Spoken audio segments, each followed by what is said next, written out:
in the class of 2022, but he reclassified to 2021. Here comes Doncic.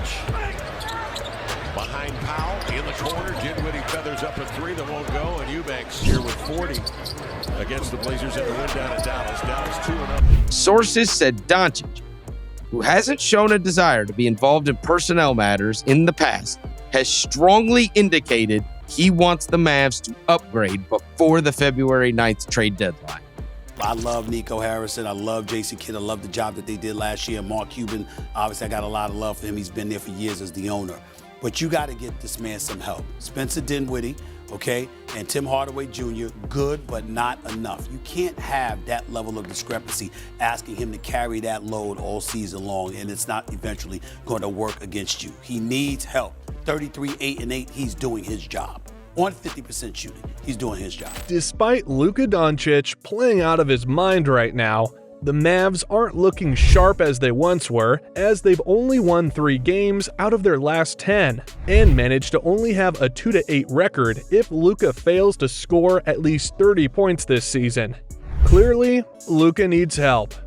And the Mavs fans know it too. I mean, if you're just going to take a closer look at the numbers, you can exactly feel the pain in Luka's back with the way he's carrying the Mavs this season.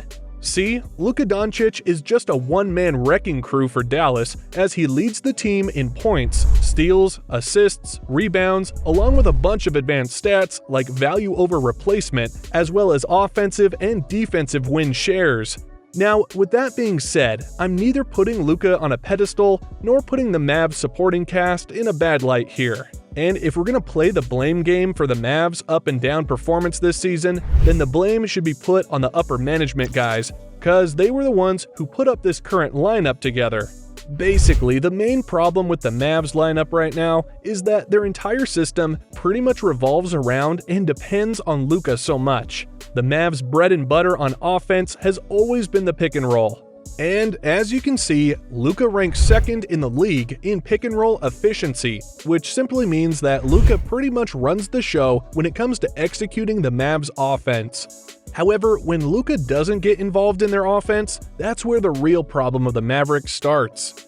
In this clip, you can see that Luka is nowhere near the play, and just observe how the Mavs offense collapsed here without their primary decision maker.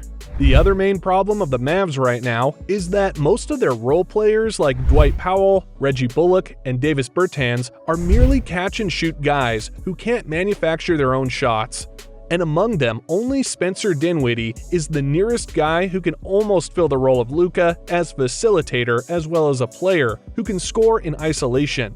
While that may be the case, Dinwiddie is a combo guard who leans more on the scoring side, and his playmaking ability isn't nearly as good as Luka's, so we can't really say that the Mavs are going to be okay when Luka is not on the floor. Take a look at this play as an example. Dinwiddie engaged in a pick-and-pop action right here with Reggie Bullock. Now, if this is Luka Doncic, he could have easily located Bullock at the wing by throwing a fancy no-look pass for a wide-open three. But since this is Dinwiddie we're talking about, he doesn't have the vision nor the elite decision-making that Luka has, and he just threw an errant pass here, which resulted in a turnover. Compared to other teams where they run complicated sets, the Mavs' offense is actually pretty simple, which hinges on Luka's elite decision-making. It goes something like this. Off a simple pick and roll, Luka will manipulate the defense by probing a little to force it to react in a certain way to create some openings. Now here, you can see that Jalen Green had no choice but to stop the roll man, and because of that, it opens up Tim Hardaway Jr., who's virtually unguarded at the corner. Simply put, Luka will just draw the defense first, and the 3 other guys sitting outside will just wait for the kick-out pass to knock down the easy open shots. I mean, it's really that simple. But the thing is though, the kickout guys aren't fulfilling their end of the bargain this season, and that's why they're not as lethal nor as efficient compared to the previous years. I mean, Luka ranks 3rd right now in the league when it comes to potential assists, but as you've seen in the last clip, the Mavs just can't convert those wide open shots. And in terms of volume, you can see that the Mavs are currently ranked 3rd when it comes to 3-point attempts with almost 41 a game, which is good actually.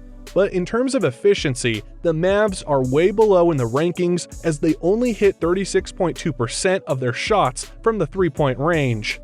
Basically, what Luka is going through right now is kinda similar to LeBron's case when he did the heavy lifting while playing alongside a bunch of role players during his first and part of his second stint with the Cavs. But on second thought, Luka actually has it much worse this season cause he doesn't have any legit all-star like Kyrie Irving or Kevin Love to back him up. This year, Luka is having a historical season by averaging a career high of 33.6 points a ball game, 8.7 assists, and 8.9 rebounds while shooting at an efficient clip of almost 50% from the field and 35.7% from downtown. The reason I bring this up is that I'm afraid that Luka's MVP-like effort this season might just go to waste if he doesn't get the help that he badly needs. Well, I believe that the Mavs are aware of this, which is why they shook up their roster right before the season started to surround Luka with the right personnel. But unfortunately, the pieces that they've acquired didn't pan out as they hoped to be so far this season. See, after experimenting with Kristaps Porzingis for 3 seasons, they decided to let him go this offseason in exchange for Dinwiddie and Davis Bertans from the Wizards. But as you can see, Porzingis is just playing a stellar role on the Wizards right now while averaging 22 and 8, and his overall production is actually even better than Dinwiddie's and Bertans combined this season. Meanwhile, although they were able to land the talented Christian Wood, the Mavs weren't able to retain Jalen Brunson, who's currently averaging 22.5 points, 6.3 assists, and 3.5 rebounds for the Knicks. Now, if we're going to closely evaluate the roster shakeup that the Mavs just pulled right here, the new pieces that they have acquired are actually not performing better versus the players that they've let go, and this further adds more problems to the ones they're currently having. And speaking of which, there's one guy in the Mavs lineup right now that should have been let go way before Porzingis and Brunson did because he's not producing consistent numbers as he's expected. The player that I'm talking about is none other than Tim Hardaway Jr. Since he arrived in Dallas, he was supposed to be the perfect complementary player to Luka, or at least a solid 3-and-D guy who can knock down shots when the Mavs need them the most. But as it turns out, Hardaway Jr. was neither of the two. See, in his 4-season stint with the Mavs, Tim Hardaway Jr. has never averaged beyond 16 points a ball game and never shot at least 40% from a 3-point range, which is kinda odd because that should have been his role in the first place. And if that's not enough, you can see that his numbers actually dipped even more in the last 2 seasons to prove that he's just a mediocre player at best. If Hardaway can't improve his numbers in the next few weeks, I strongly believe that he'll be shipped off somewhere soon, and if they'll get a more consistent player on both ends in the return, then I think this deal could be a good start as the Mavs retool their roster heading into the second half of the season. With the trade deadline sitting around the corner, we can pretty much expect the Mavs to do some moves and finally give Luka some much-needed reinforcements to boost their chances in competing against the tough teams in the Western Conference.